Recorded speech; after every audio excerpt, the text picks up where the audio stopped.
Welcome back to my channel. My name is Gia. I'm your friendly family nurse practitioner, and today I am going to talk about how to handle receiving a bad patient review. So let's dive in. To me, a patient review reflects how your patient received your care, be it positive or negative. A positive patient review acknowledges our strength, hard work, and competence, right? And it encourages us to continue to do better. It makes us happy and inspired and feel appreciated for what we are doing for our patients. It just feels good. It is important for us to acknowledge that receiving positive patient reviews isn't always guaranteed. Why? Because realistically, we can always meet every patient's expectations, right? When patients seek medical care, they often have their own agenda of what they need or want from you or what they need from that visit. Whether they want antibiotic for the upper respiratory infection or painkillers, opioid narcotics for pain, or benzos for anxiety or insomnia, right? As healthcare providers, we're tasked with balancing patient desires with evidence-based, and we should always be guided. Every intervention, every medication that we prescribe to our patients, we should always take into account or use this mantra: do no harm. Again, do no harm. One more time: do no harm. This mantra should be our mantra in every patient encounter.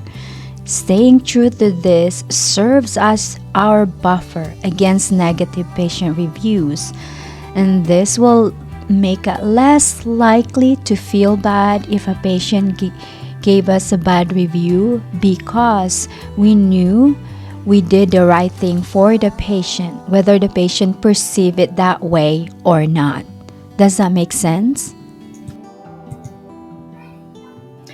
Even when our patients disagree with our recommendations, our responsibility remains the same: to prioritize their well-being above all else. Educating them about their health may take extra time, especially if they're used to receiving immediate solutions from their previous providers. Yet, investing this time aligns with our values and fosters long-term compliance with our guidance, right? Even if it requires additional time and effort, it's important to educate patients on the best course of action, regardless of their immediate desires. Because staying true to our principles, we cultivate relationships built on trust and mutual respect. And to ensure that our patients receive the best possible care in the long run. And remember, giving in to our patients may offer temporary relief, but it also comes with a price, and that is it will compromise long-term patient compliance and also erode our professional integrity, and that can lead to burnout.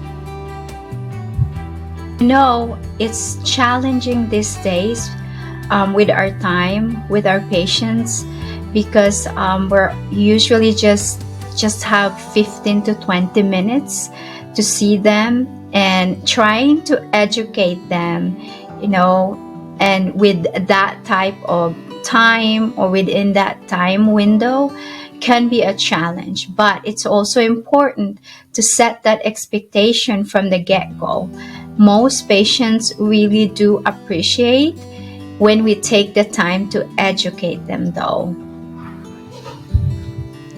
So, I had this one patient who was adamant about getting a refill for her Norco. And I caved in once to keep her happy, but then she came back again asking for more. And so I had to put my foot down and explain why it wasn't a good idea. And let me tell you, it didn't go down smoothly. So when you can't give them what they want, things can get a bit tense, and you might end up with a not so great review and low rating. But sticking to your principles, even when it's challenging, ultimately leaves you feeling better about the care you're providing. Trust me on that one. So, about a year ago, I received a really bad patient review and a rating of 1 out of 5. And so I will read it to you. Alright, here it goes. Mediocre bedside manner, accompanied by rude staff at Loma Linda. Positive reviews on LL site from elderly patients who misinterpret her insincerity for politeness. Repeats questions you already answered because she rushes through your appointment. Unless you're 65 plus, she will disregard your symptoms and deny lab work or referrals because you are too young to have an illness or diagnosis that urge you to make that appointment with her. The current rating on her employer's site does not reflect her actual medical practice, nor does the employer's site permit reviews that depict negative experiences. This review hit me hard. It stung honestly because I pride myself on my bedside manner and my thoroughness in patient care. Initially, I was angry, really angry, and it took me days to get over it.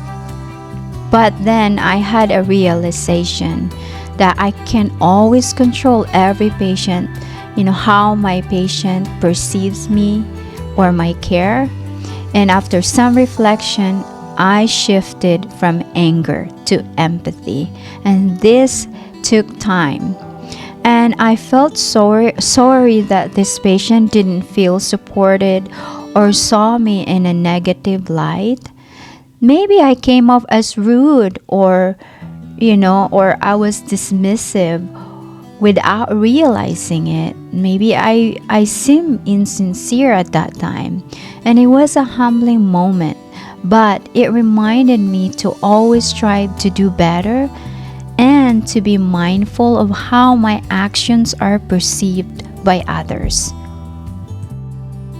So, since that time, I also adopted a mantra that goes, I take full responsibility here and now for everything I experience, since it is my own programming that creates my action and also influences the reaction of people around me.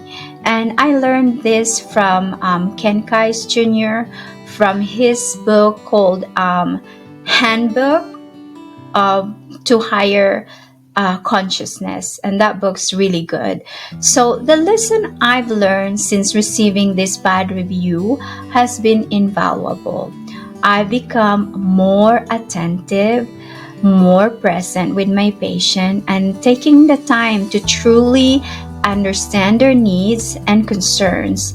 And if I believe that a different approach is best, I make sure to educate them about it. And if they still give me a bad review, my conscience is clear that I take into consideration the mantra of do no harm.